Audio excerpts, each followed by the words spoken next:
Olá, meus amigos produtores rurais, empresas, indústrias, enfim, todos aqueles que trabalham de forma direta e indireta junto ao agronegócio brasileiro. Eu estava analisando agora recentemente uma situação de uma grande propriedade rural no Brasil. São 11 mil hectares de terras e essa propriedade, esse grupo, entrou numa crise severa. Bom, eu venho falando sobre viabilidade no agronegócio há muitos anos. E garanto para todos vocês, mesmo aqueles grupos que hoje se intitulam fortes e bem estruturados, boa parte dessa confiança vem a partir do aporte financeiro que eles conseguem através da política e através dos governos brasileiros. Não existe viabilidade no agronegócio brasileiro. Nós produzimos a qualquer custo e vendemos a qualquer preço. E fica aqui o desafio para qualquer um no Brasil. Pegar um segmento, contando o setor primário, secundário e terciário e apresentar uma viabilidade para nós, levando em consideração fatores climáticos, mercadológicos, também a flutuação cambial, o custo investido para determinada operação, e eu quero muito que alguém consiga apresentar e desfazer esse meu pensamento e entendimento sobre a atual situação do agronegócio brasileiro. Essa empresa, por que não dizer empresa, esse grande grupo, afirma que a crise começou em 2020, nessa grande propriedade, a partir de algumas situações que vieram a acontecer a partir desse ano, que levaram esse grande grupo para a situação atual de endividamento e de problemas financeiros. Eu já vou muito mais além. O problema financeiro, a gestão financeira, já vem há muito tempo atrás, não é em 2020. O que fizeram a partir do boom da soja e do milho foi tapar o sol com a peneira, ver um grande fluxo financeiro e afirmar que os resultados estavam sendo positivos. No agronegócio fala-se muito em custo operacional, mas nós temos que falar sobre despesas totais. Tudo aquilo que incide, direto ou indiretamente, sobre a matéria-prima ou a commodity que essa propriedade rural está comercializando. E eu garanto que muito poucas no Brasil hoje conseguem dizer que existe sustentabilidade e viabilidade a partir das operações realizadas dentro da propriedade rural. Lembrando que a viabilidade ela tem que vir de janeiro a dezembro. Todo um exercício. Ter um demonstrativo de resultado de exercício que mostre que no final de cada ano essa propriedade rural fechou com um resultado positivo. Ou no final da comercialização de cada safra. Duvido que no Brasil hoje consigam fazer e ter muitos bons resultados. O que nós temos é um aporte financeiro a partir das empresas, das instituições financeiras e do governo federal, que consegue sustentar uma necessidade financeira absurda que o produtor rural brasileiro está vivendo.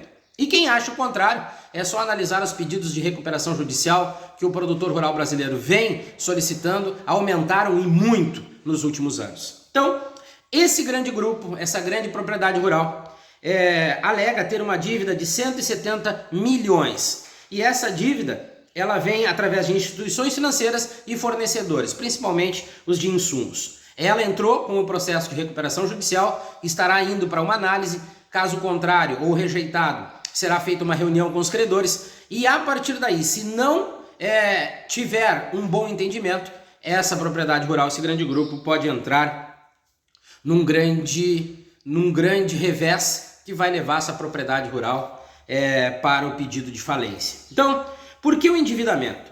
Endividamento é simples. O endividamento do produtor rural brasileiro, ele acontece porque não existe viabilidade, nem econômica, financeira, comercial, operacional. O que existe nos últimos anos, causado pela soja, pelo milho e pela carne bovina, é um grande valor financeiro que interessa aos governos porque exporta muito. E esse total, esse montante que entra para o Brasil, causa essa expectativa no PIB e na balança comercial, que são fatores enganosos, para não dizer mentirosos, que criam esse marketing positivo que não é a realidade que nós vivemos. E eu estou falando isso há muitos anos.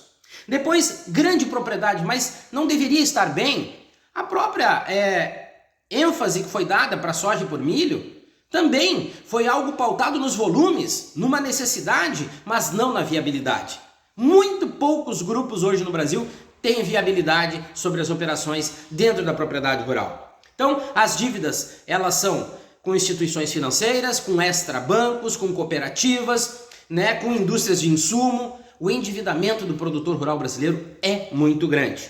Além dos problemas normais com relação aos fatores climáticos e também com as questões mercadológicas, como eu falei, com a flutuação cambial. Então, os credores são diversos. E entra governo, sai governo, as afirmações são sempre únicas, pautadas em liberação de linha de crédito, prorrogação de dívidas. Isso aí está empurrando o produtor rural, né, cada vez mais para um endividamento e para um beco sem saída.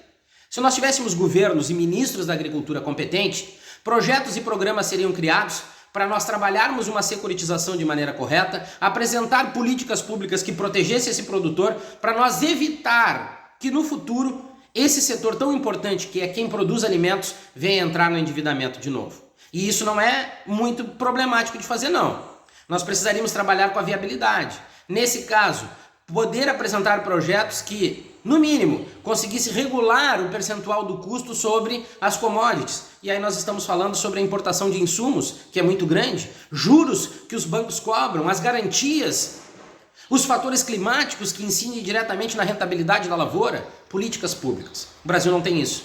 É muito fácil falar que apoia o agro, buscando a cada ano oferecer mais dinheiro no plano safra, mais um plano safra que vai para um setor sem viabilidade, oferecer linhas de créditos, até linhas de créditos absurdas, dolarizadas, sinônimo de quem não conhece nada. Então, são inúmeros problemas. Nós precisamos cada vez mais de uma aproximação do governo federal com o campo. E aí nós temos essas questões, né? Esses indicadores de endividamento, recuperação judicial, expropriações de terras. Nós temos problemas de políticas públicas, como eu falei, que faltam especificamente para atuar sobre a alta representatividade dos custos sobre o preço das commodities, esses problemas ligados aos fatores climáticos que vieram para ficar, os problemas ligados aos mercados, tanto de importação como exportação, o quanto cada um é representativo positivo e negativamente, e nós precisamos cada vez mais falar sobre viabilidade. O setor primário no Brasil não tem viabilidade. Nós vivemos de sazonalidade de mercado. Nós não trabalhamos de uma maneira equilibrada, estável, sabendo o mais próximo possível do que vai se gastar, tendo uma ideia muito próxima do que é o ideal com relação aos preços no mercado, seja exportação ou mercado interno, preço, produto, padrão e volume, que possa dar viabilidade a partir de um estudo para mim buscar um investimento e investir na minha propriedade rural. Linha de crédito não é subsídio. Isso aí é assunto de quem não sabe o que está falando. E prorrogamento de dívida também não é a solução. Só empurra cada vez mais o produtor rural brasileiro para o endividamento.